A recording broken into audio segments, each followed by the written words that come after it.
to see you tonight. Hello. Beauty, wealth, adventure, and love are the main ingredients of network television's #1 source of revenue, the daytime drama, also known as the soap opera. 5 days a week, millions of loyal fans witness the unfolding dramas of their favorite soap characters.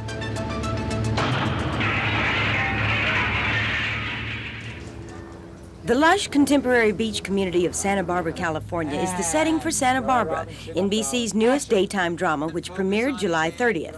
The series focuses on the lives and loves of 4 resident families, the Lockridges, the Perkins, the Andrades, and the Capwells.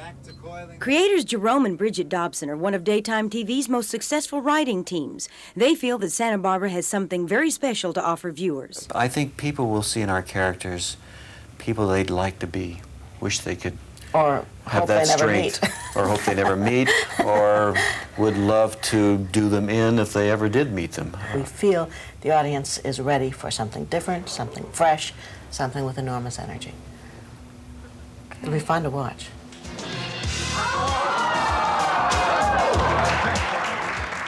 This is an emergency. There's an outrageous disturbance going on near here. Wild music. Internationally acclaimed actress Dame Judith Anderson portrays Minx Lockridge, the last grande dame of Santa Barbara. This is her first starring role in a TV series. What attracted her to the role? I was available, and I'd done quite a little bit of work recently and find that I'm much happier, much healthier, much nicer when I'm working than when I'm lazing. I thought it would be very interesting, better than just fading away. Santa Barbara is videotaped on location and in NBC Burbank's new multi-million-dollar Studio 11 complex, which was built specifically for this new serial. The studio itself could accommodate 3 professional basketball courts and still have 3,000 square feet remaining. Very quiet, please. Come on, folks. You may think soap operas are all glamour, but they're a lot of work. Tuesday on Part 2 of Behind the Soaps, we follow the stars of Santa Barbara through a typical day at the studio. Kerrie Robertson, News 4.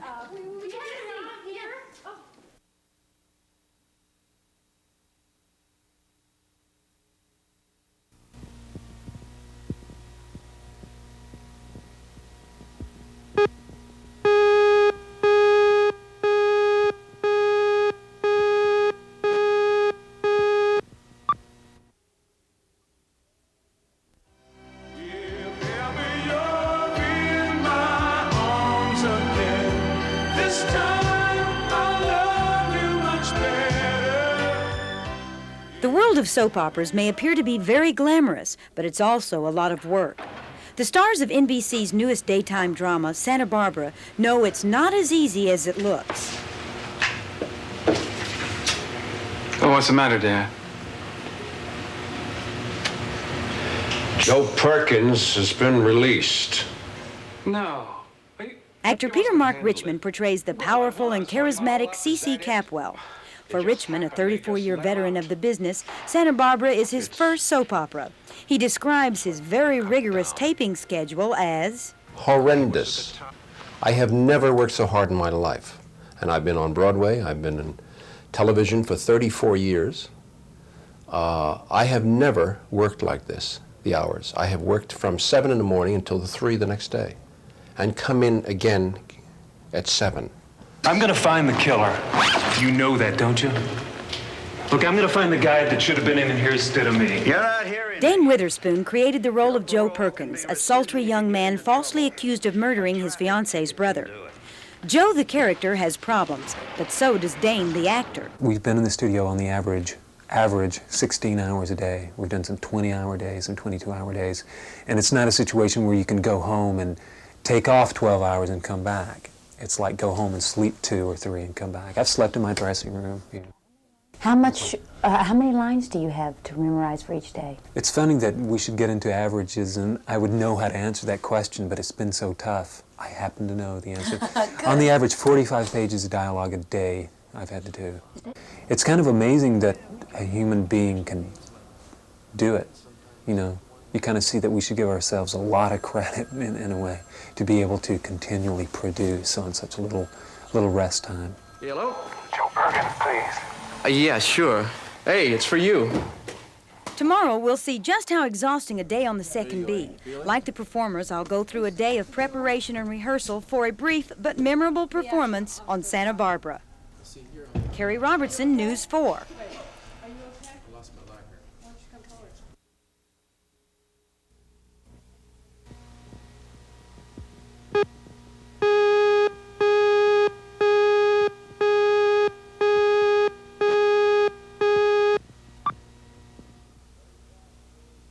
Very quiet, please.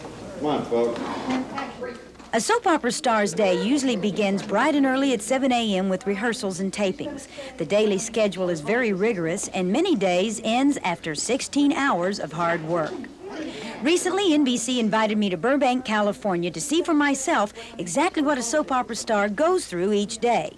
My day behind the soaps began in typical Hollywood style.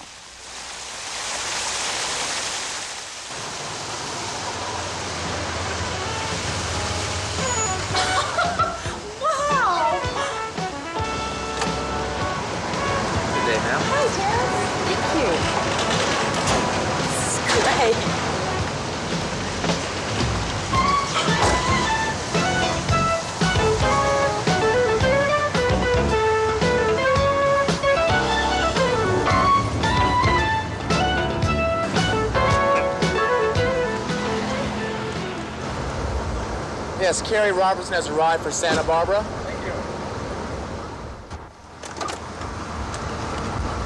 Thank you.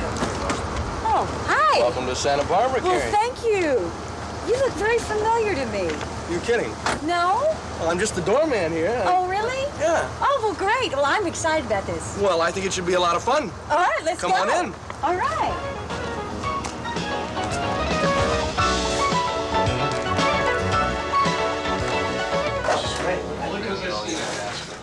Upon arrival, I was sent immediately to makeup. Actors report to makeup prior to their first scene taping each day. Here, experts spend approximately 30 minutes applying makeup specially designed for the bright lights and camera. Yeah, I'm ready tomorrow. Wardrobe is a very important part of a daytime drama. Fashions may vary from the most elegant of evening gowns to the barest of bikinis. Costume designer Bill Ballou selects all of the fashions worn on Santa Barbara. For my cameo performance, he selected a suit from my personal wardrobe. Oh, the color's terrific. Is it? On my way to the dressing rooms, I ran across a very familiar face. How you doing? Hi! You look very familiar. Don't I know you? I don't know.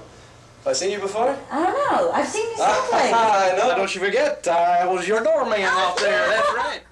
I found out he's not really the doorman. He's actor John Nelson from Little Rock, Arkansas, who plays the role of Warren Lockridge on Santa Barbara. How does John feel about performing in a soap opera? It's a good training ground for a young actor. In what way? Well, you're constantly being thrown into different situations every day, and you're having to react to them and do them on the spot. You have 2 days maybe to look at your scripts. Tape is rolling, settle down, stand still, hold the talk. Finally, it was time for my scene, where I would appear as a La Mesa restaurant patron. The scene was rehearsed once for camera angles and then taped for the air. The final product was edited the next day and will be shown on Santa Barbara Thursday, September 6th at 2:30 on Channel 4. Don't blink or you'll miss it. Kerrie Robertson, News 4, Behind the Soaps.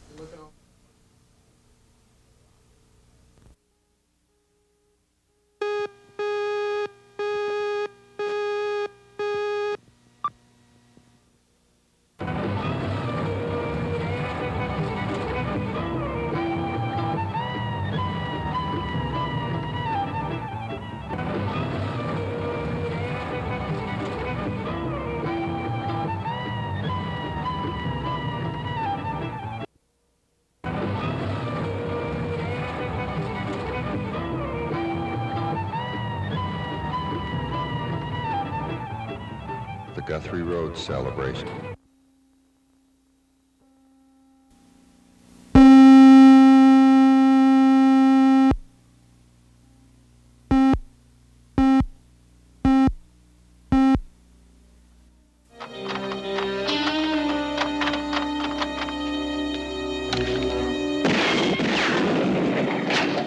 Fred Dryer, ex-NFL All-Pro defensive end, stars in the title role as Sergeant Rick Hunter, a no-nonsense plainclothes detective. Stepfanie Kramer co-stars as Hunter's equally determined partner, Sergeant Dee Dee McCall, a vivacious woman whose tough-minded determination has earned her the nickname the Brass Cupcake. Well, come on in, make yourself at home. Are you excited about your show? Very much. Yes, extremely so. What excites you about it, Fred? Well, first of all, you're working for Stephen J. Cannell, who's extremely successful. He's terrific. And he's got a great track record of making not only just good shows, but hit shows. So along with that, you feel as though if you're working for someone successful, you can't help but be successful yourself. So that's exciting. Plus, working with Stepfanie is exciting. And I'm sure that it's exciting working with me, right? Yes, all right. Stepfanie, what do you like about Hunter? What do I like about it? I like a lot about it. It's a good action show, a lot of adventure. It offers me the opportunity as an actress to be undercover. Since I do play Sergeant Dee Dee McCall, I am an undercover cop. It offers me the opportunity to bring about different characters, different looks, to play a real tough, aggressive, assertive lady. And it's great. I mean, I'm having a great time. Fred, you played football for the New York Giants and the LA Rams. Does football and acting relate in any way? I think it just helps you entrench the fact further in your mind that you're responsible for your actions, you know. I mean, as a football player, just because I played professional football didn't mean that I would give a good performance. So it's really up to me to make sure that I prepare myself to perform well. And it's the same in acting. So they're both long, hard hours, and it's very demanding, and it requires concentration and preparation.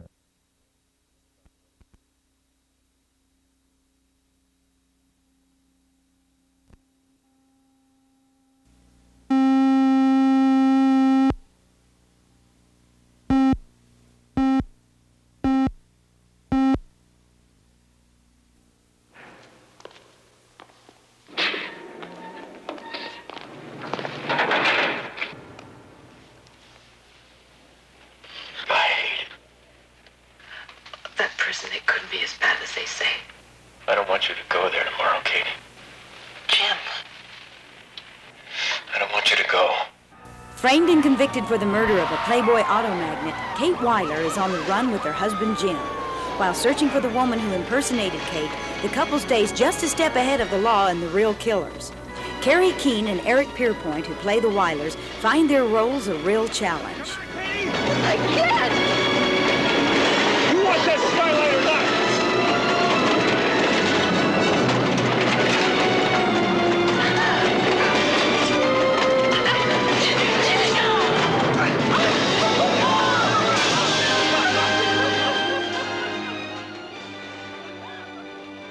It's an opportunity to develop two characters that we just have so much freedom in it. They're very strong, independent people, Jim and Kate Weiler, and they are very much in love with each other, and they're using that love to sort of buoy themselves to go from town to town and get through all of this disaster that's happened. So it's a real challenge.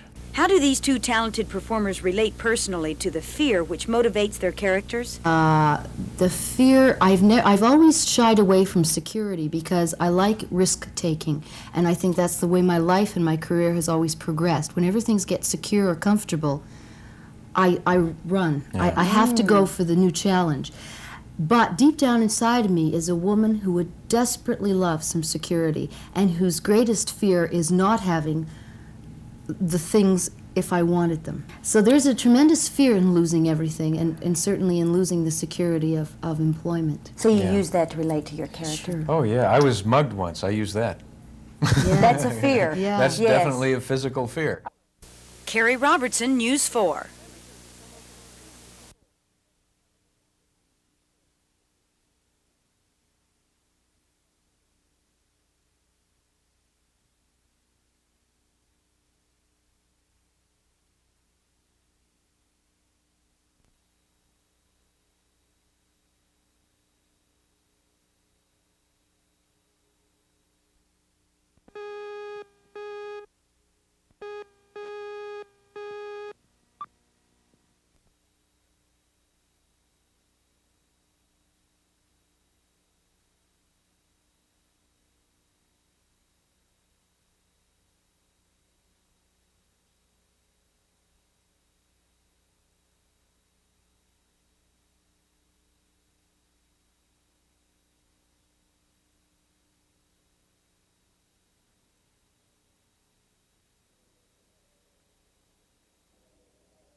it's not so bad beating Mr. Fox and the like. But if halfway round, I could let him sight the finishing line. Well, there goes Mr. Slow. You all right, old Tortoise?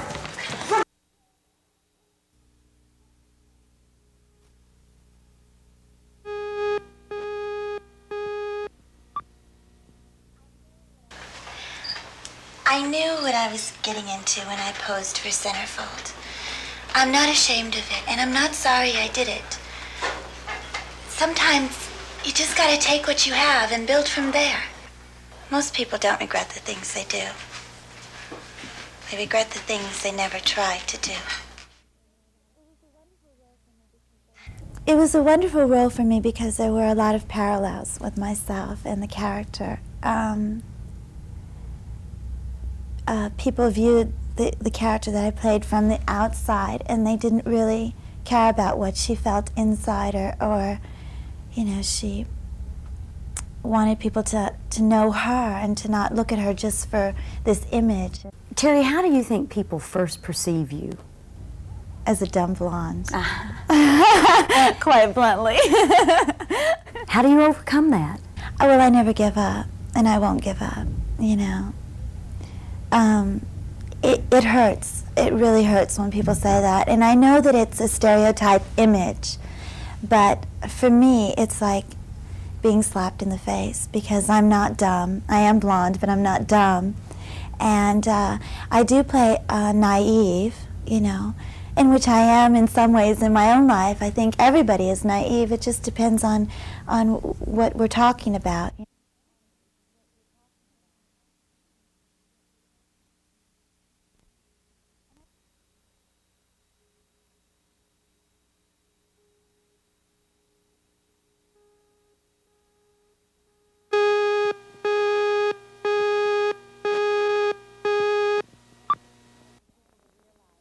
I think it's hard for people to realize how long it actually takes all of us singers to get to where we are.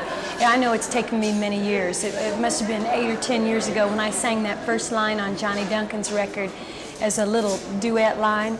That's when the disc jockeys started wondering, who's this mystery lady? Who's this mystery voice?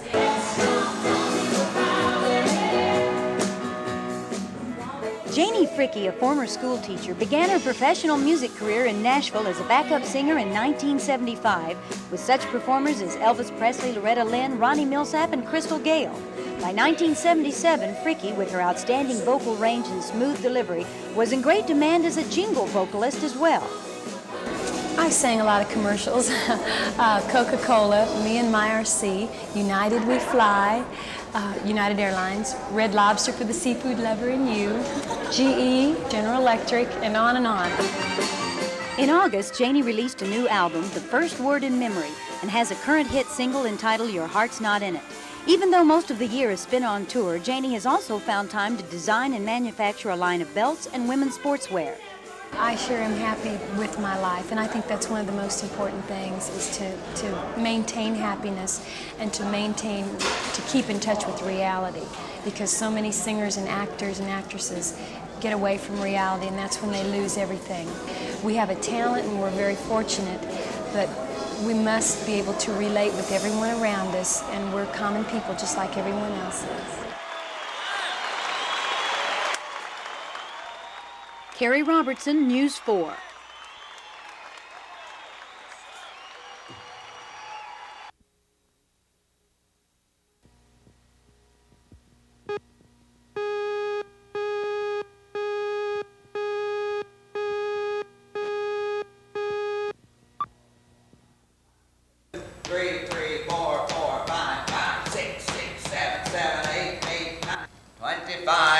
Jen, for you.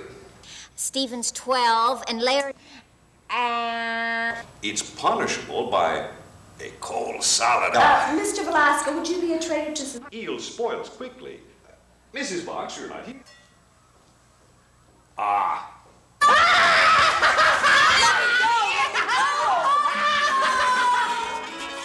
you go, and I'll lock you up. Now, where's that little girl? Gretel! She ran away and won't ever come back. She'll come back and...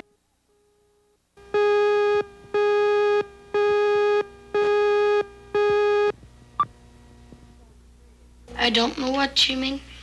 All the same, you're a lot closer to where she lives than we are. And we figure even though you're Protestant and she's Catholic, you might know what her problem is. Mr. Chandler, sir, I've never met a Catholic in my whole life. Actor Charles Hayde, who plays Officer Andy Renko on NBC's Hill Street Blues, became personally involved in Children's Committee 10 due to his strong Irish Catholic roots. His own sponsorship of several children was an experience which taught him a great lesson in life. All right, I am a patient man, but there is a limit. I absolutely did use my experience in parenting, but I was not ready for kids from off the streets of Northern Ireland. They're a different thing entirely. The real problems are in their own backyard because they're surrounded by violence and intolerance and hatred most of the time. I think one of the interesting factors that one thing they did say about being here, when people would ask them about their experiences in America, what impressed them, all of them at one time or another said they couldn't believe the incredible amount of material wealth and things that we have here and how we wasted them. And that's a great lesson for us all. I don't think we really realize what we have until you look at it through someone else's eyes. Hayde took time out from Hill Street Blues to serve as co-producer as well as star of this fact-based drama for a very special reason. I think that television is a tremendously powerful medium, and I think that is the responsibility to entertain, which I think we do very, very well. But I also think that we have to take some social responsibility sometimes. And if I can do it by having a terrific film like this that's funny and makes you cry and makes you think all at once, then I'm real happy. We do that with Hill Street. Why not do it with a film like this?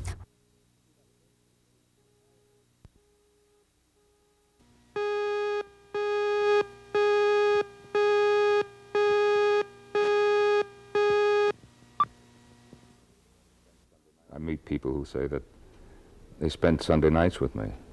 For many, many years? Many years, yes. I have women who say, you were in my bedroom every Sunday night. And I said, don't tell my wife. For 14 years, actor Lorne Greene portrayed Ben Cartwright, owner of the Ponderosa ranching empire on one of television's most successful series, Bonanza. It made all of us known worldwide. The show's still playing in 71 countries around the world. We had fun on the set. It was a joy to get up in the morning, real early, to get there, start work, and see what happens. It was so loose, it was delightful.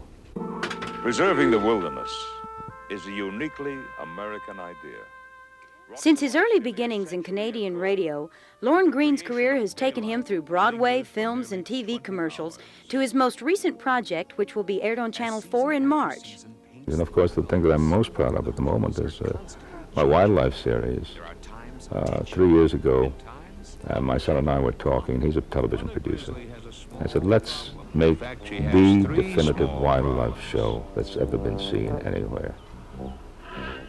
He said, let's do that. And we did. We started doing it. It's now in its 3rd season. When you look back on your career and the years that you have spent and will continue to spend, I assume, in show business, are you really pleased that this is what you chose to do? Do you like your work? Well, I think probably I would rather have been a great medical scientist who came up with some way of curing a dread disease. But on the whole, I'm satisfied. But who knows what may happen in the next 20 years? Maybe I'll come up with something great. Maybe you'll discover something. Thank you very much for joining us, Lorne Greene. Thank you. Good luck to you. Thank you very much.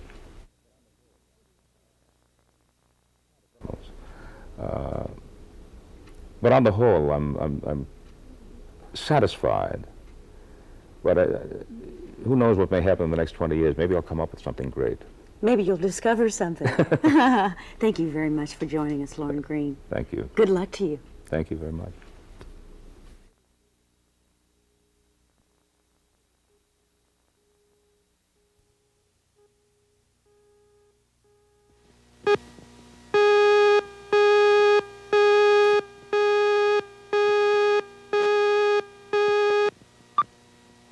Hemingway wrote the most amazingly wonderful three-dimensional characters, and the one that I got to play, Lady Brett, is I think one of the greatest female characters ever written. Enchanté, Lady Brett. The Count is remarkable. He was very close to the Tsar. A wonderful man. The Tsar. And what did you do for the Tsar? I tried to keep him on the throne. And you stayed with him till the end? No. Martyrdom is not a quality I admire. Jane Seymour, who turned out award-winning performances in East of Eden and Captains and the Kings, found her role as Lady Brett Ashley to be a great challenge. She loves life, she loves men. She loves a man she can't have because he's impotent with them.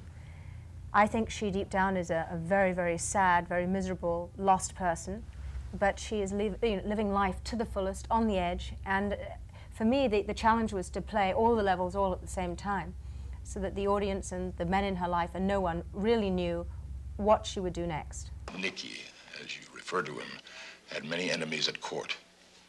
I reduced the number. But Lord, you were an assassin. Actor Leonard Nimoy, best known as Dr. Spock in Star Trek, has rarely played a role as complex and flamboyant as the Count. He's an interesting character.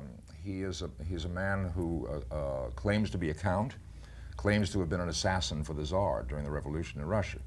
They're wonderful characters and beautifully played. Jane, I think, gives a brilliant performance and is a very challenging character. And I'd be shocked if she didn't win the Emmy for the performance. It's a lavish look. No, it's true. It's true. This lady is a very, very talented and important actress.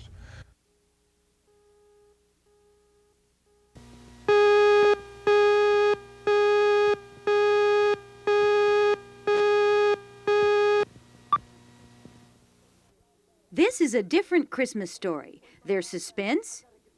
Hey, where's my brown bag? I gotta get going. Intrigue. You almost died. Almost. I did. Now I'm back on a mission from heaven. Superheroes. At least 3 or 4 Santas, spirits, angels, mothers, fathers, kids, cops, tap dancing, and cabbies. Heaven? I thought you was from Los Angeles. But there's still something missing. It's Christmas Eve. No one cares. It seems that everyone in New York has lost the Christmas spirit. What does Christmas mean to me? It means standing on this corner, freezing my bunions, ringing the stupid bell. When Papa, a retired New York City detective played by actor Mickey Rooney, suffers a fatal heart attack before he can fulfill a Christmas promise to his grandson, he strikes a heavenly bargain that allows him to return to Earth. What would you say if I told you that I died, went to heaven, and was sent back here on a mission to find a lost angel? He is then able to take his grandson, Robbie, played by 12-year-old Scott Grimes, on the promised trip to New York City in exchange for helping find a wayward angel who was sent to spread Christmas cheer to New York City. It's Christmas! Go outside and go next door and wish your neighbor a Merry Christmas! Go outside and show everybody just how you feel.